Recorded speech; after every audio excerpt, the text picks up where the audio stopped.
समंदर आम लोगों की आम जिंदगी की दिनचर्या का हिस्सा बना हुआ था, लेकिन नीति समंदर की सुबह की अंगड़ाई की साक्षी बनी हुई थी। अचानक ही दीपम को अपने बगल से गुजरता हुआ देख उसे कुछ अजीब सा एहसास होने लगा। आती जाती लहरों को गौर से देखता रहा। आसपास कोई नहीं था। उठ के पीछे मुड़ा और धीमे कदमों से चल पड़ा। आज दिन की शुरुआत की सबसे खूबसूरत कल्पना थी जो शायद हकीकत में बदलने वाली थी। अचानक उसके हसीन चेहरे पर एक खुशी की लहर दौड़ गई। अंदर आने वाला शख्स औरिंदम था। उस शाम नीति ने अपने टेरेस से एक फ्लाइट को फ्लाइंग किस देते हुए विदा किया।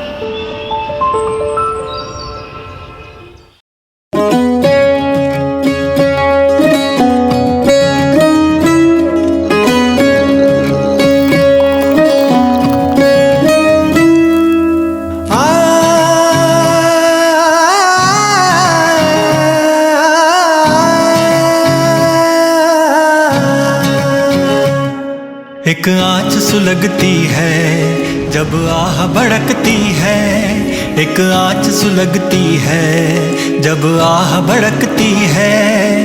टूटता जब इश्क है रूह तड़पती है। मिटा लोगे फना होके क़यामत ऐसी लाओगे, मिटा लोगे फना होके क़यामत ऐसी लाओगे। मगर इस तमाशे से तुम क्या पाओगे? फिर सोचो जरा गुलजार कहाँ से लाओगे, गुलजार कहाँ से लाओगे, गुलजार कहाँ से लाओगे।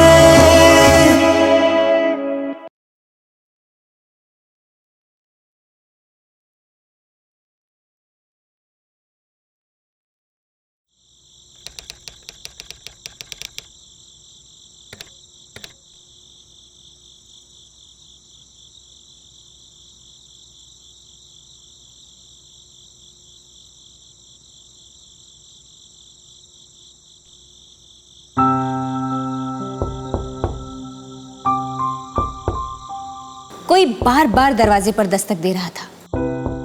इस आवाज को दीपम अनसुना करके घर के ही एक कोने में धुएं के बीच बैठा हुआ था। सिगरेट के अनगिनत बट्स वहीं गिरे हुए थे। कोई आधी पी हुई थी तो कोई पूरी। सिगरेट के बट्स को देखकर ऐसा लग रहा था जैसे दिमाग में चल रहे उथल पुथल वाले विचारों के अनुसार पी गई हो। विचार जहां पूरे मुकम्मल हुए वहां पूरी सिगरेट पी गई, और जो ख्याल आधा अधूरा रह गया तो आधी सिगरेट पी गई। खैर, दरवाजे पर दस्तक लगातार हो रही थी।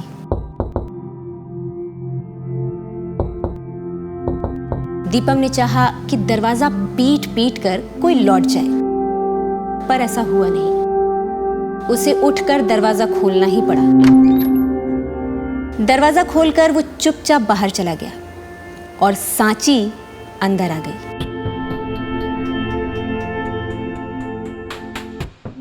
अंदर आते ही उसने अब दुपट्टा कमर में खोसा और एक लाइट ऑन की। अब पूरा कमरा दिख रहा था, अस्त व्यस्त, हर चीज बिखरी हुई।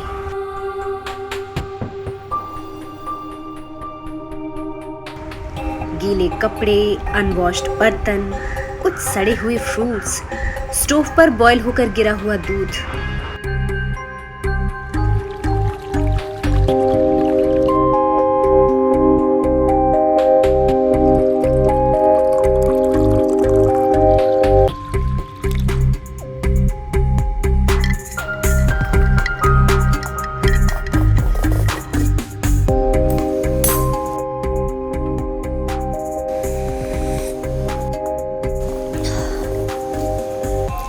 पूरे कमरे को देखकर ऐसा लग रहा था जैसे इंसान नहीं बल्कि कोई खुला जानवर ही रहता हो।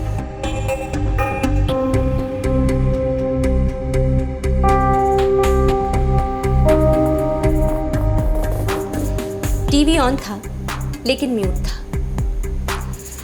सांची पूरे कमरे की सफाई करने में जुट गई। फ्रिज से दूध का पैकेट निकाला, उसे गर्म किया, पोहा का एक पैकेट निकाला और उसे धोकर एक कटोरे में रख दिया। जैसे जाने लगी, दीपम आया।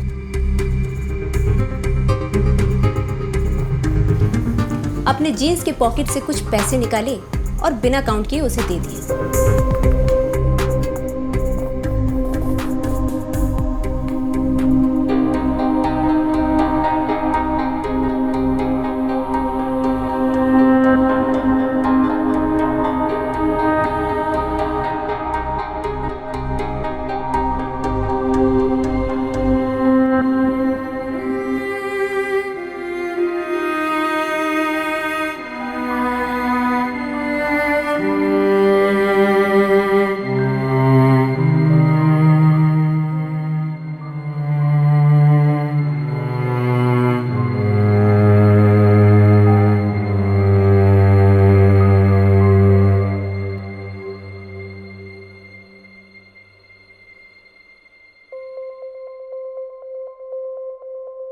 सांची दीपम को देखती रही और आंखों से कुछ बोलकर चली भी गई।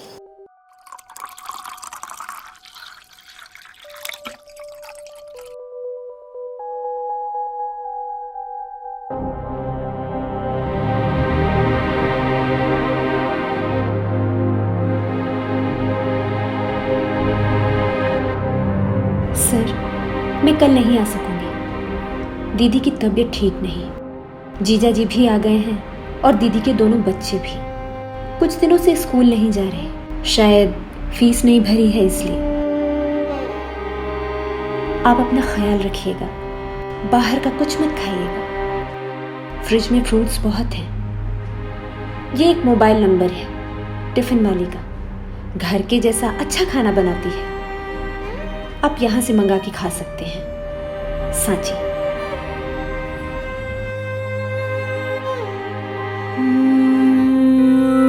दीपम ने कटा हुआ अ नोटिस किया। शायद सांची आपकी लिखना चाहती थी।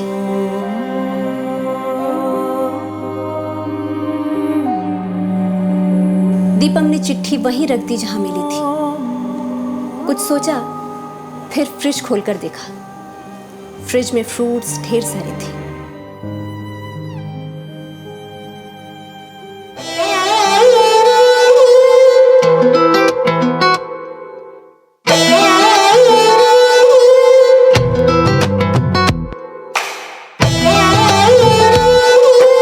इश्क सिराने लेके सोना, सपने जब बन जाए बिछोना।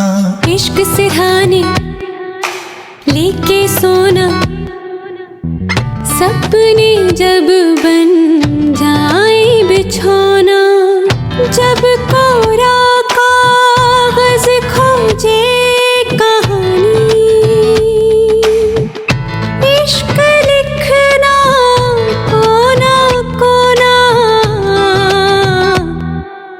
इश्क सिराने लेके सोना, सपने जब बन जाए बिछोना।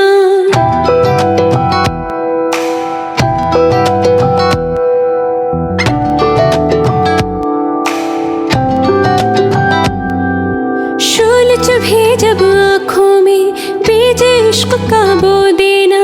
धुआं उठे जब सांसों में, फना इश्क में हो लेना। शूल चुभे जब आँखों में, बीज इश्क का बो देना। धुआं उठे जब सांसों में, फना इश्क में हो लेना। इश्क सिराने लेके सोना, सपने जब बन जाए बिछोना।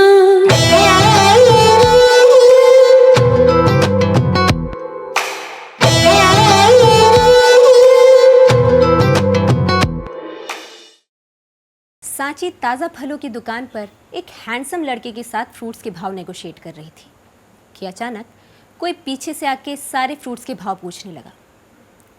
वो हैंडसम लड़का, जिसका नाम सुंदर यादव था, सांची को देखकर बोला, 80 में लेना हो तो लो, नहीं तो रहने दो, सामने भारी कस्टमर है। सांची उसे एक प्रतिकार करने वाली लड़की की तरह लुक देकर चली गई। सुंदर यादव ने सारे फ्रूट्स अपने उस कस्टमर को दे दिए और खाली ठेला लेकर निकल पड़ा। सांची दीपम के घर के बाहर खड़ी थी, खाली हाथ। दरवाजा नॉक करना चाहा, लेकिन रुक गई। फिर कुछ सोचकर जाने लगी। तभी दरवाजा खुला। दीपम ने बाहर निकलकर सांची को जाते हुए देखा, फिर दरवाजा बंद कर लिया। दरवाजा बंद होने की आवाज उसे दुख पहुंचा गई, ये उसके चेहरे पर साफ दिख गया। गेट से बाहर निकलते ही सुंदर यादव खाली ठेले के साथ खड़ा पैसे गिन रहा था। सांची नजरअंदाज करके जाने लगी तो सुंदर यादव बोला, ये लो 75 का, और एक थैला जिसमें लगभग 1 किलो एप्पल था सांची को दे दिया। सांची ने चुपचाप पैसे दे दिए। उसने कोई आभार व्यक्त नहीं किया। हाँ, सुंदर यादव जरूर मुस्कुराया।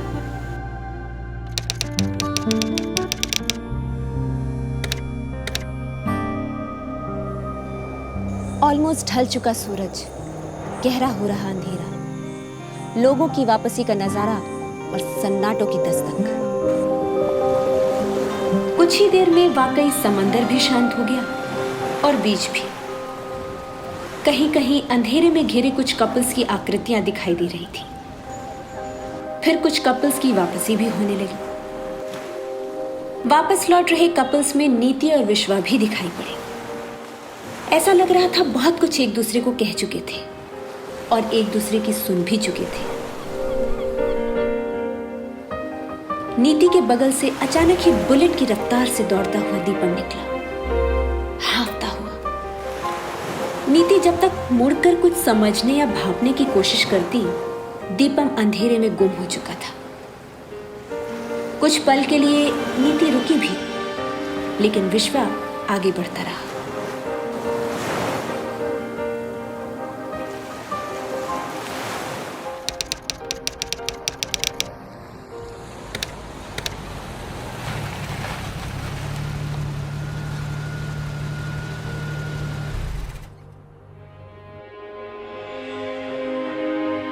नीति अपने कमरे में ढेर सारे बैकपैक्स के साथ शायद कैब के ही ड्राइवर को फोन लगा रही थी कि अचानक एक मैसेज आया, योर ड्राइवर हैज रीच्ड।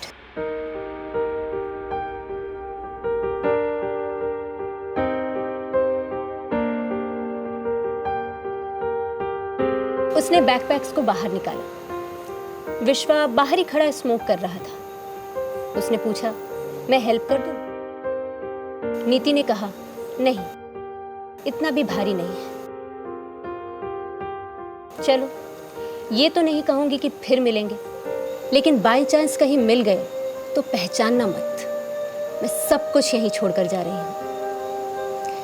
विश्वा बिना कुछ बोले सब सुनता रहा, पर जब वो जाने लगी तो एक स्माइल देने की कोशिश जरूर की उसने। लेकिन नीति के लिए अब उस स्माइल का कोई मतलब नहीं था। विश्वा वहीं खड़ा रहा और फिर एक सिगरेट सुलगा ली। ऐसा लगा जैसे उसने भी सब कुछ धुएं में उड़ा दिया हो।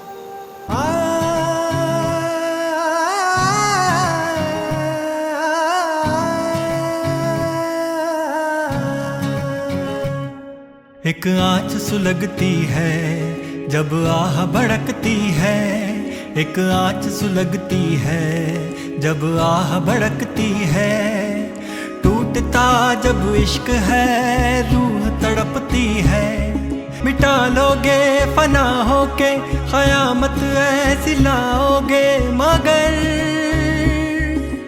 इस तमाशे से तुम क्या पाओगे, फिर सोचो। नीति के बेड की सरवटों को देख विश्वा अचानक परेशान हो गया। तब जब उसके कानों में नीति की बातें सुनाई दी, मुझे कभी नहीं लगा कि मैं तुम्हें चीट कर रही हूँ। मैं जब भी अरवी के साथ होती थी, यही लगता था कि मैं उसके लिए बनी हूँ। इस जन्म में ही नहीं, बल्कि जन्मों की बात अगर सही है तो शायद अगले जन्मों के लिए भी। तुम्हें ये सब बताने में मुझे अभी कोई शर्म या गिल्ट नहीं है। इनफैक्ट बहुत ईज महसूस कर रही हूँ। लग रहा है बहुत पहले ही मेरे अंदर से तुम जा चुके थे या यूं कहूँ तो सही होगा कि शायद तुम ठीक तरह मेरे अंदर बस ही नहीं पाए थे। क्यों? ये मैं कभी फिगर आउट नहीं कर पाई, या शायद कभी फिगर आउट करने की कोशिश ही नहीं की। हो सकता है कमी मुझ में ही रही हो, लेकिन चलो अच्छा हुआ, अब मैं खुद ये स्टेप लेने में कामयाब हुई हूँ और तुमने भी ग्रेसफुली मेरे इस डिसीजन को मान लिया। विश्वा के कानों में गूंज रहे ये सारे शब्द अचानक शोर मचाने लगे और उसने बिस्तर को किचन नाइफ की नोक से रुई की तरह धुनकर रेशा रेशा अलग कर दिया।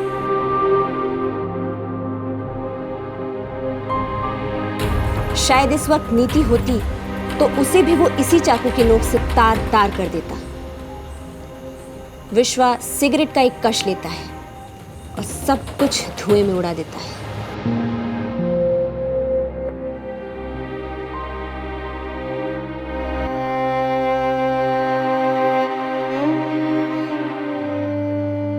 फिर उसी रात किसी सुनसान इलाके के एक खंडहर नुमा बिल्डिंग में, जिसके गेट पर वॉचमैन सो रहा था, किसी ने वॉचमैन को जगाया और पूछा, सीविंग?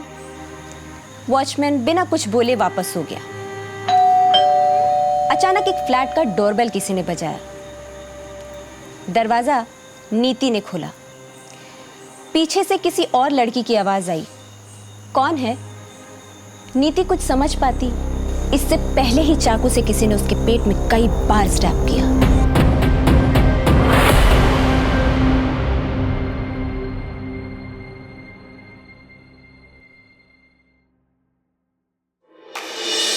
हर सफर का अंत यही है और नहीं है जिसका,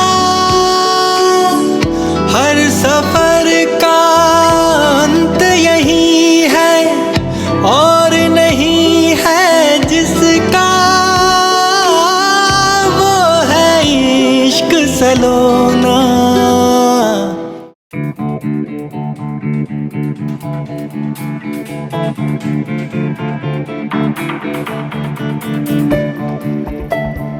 सुबह सुबह जब मुंबई में मनमानी जिंदगी जीने वाले लोग सो रहे होते हैं, तब मोबाइल का रिंग बजना, वो भी लगातार। एक बार दुपट्टे को हटाकर उसने अपने आप को देखा, हॉलीवुड की उस हॉट एक्ट्रेस की तरह जिसे उसने जस्ट अभी अभी लैपटॉप की स्क्रीन पर देखा था।